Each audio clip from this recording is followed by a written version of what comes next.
believe in God, and I don't.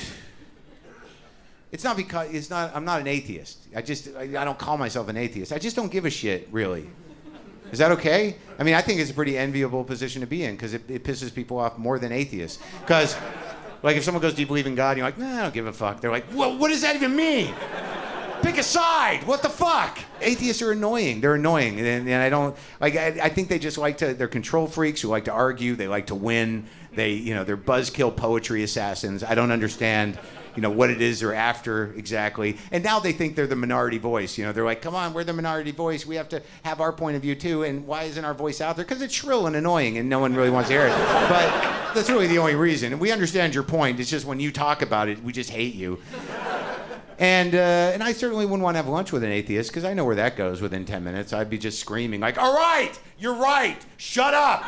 You win. What do you need? And you're not even talking about God. You're just talking about lunch or anything. They're just annoying.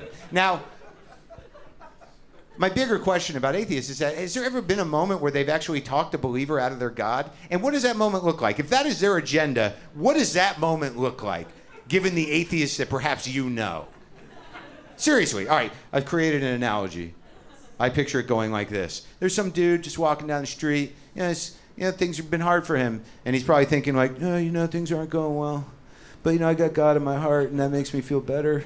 He's like, he gives me hope that things are going to be okay. God's looking out for me. And then out of the bushes jumps an atheist. There's no God. You're living a lie. There's no proof. You believe in a cartoon. It's a delusion, stupid. And then the guy just goes, oh, I never thought about it like that. Oh, no. Oh, I think you're right.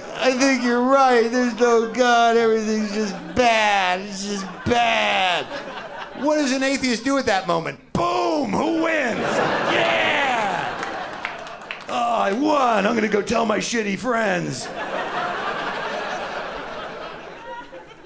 My point is, there are no atheist soup kitchens.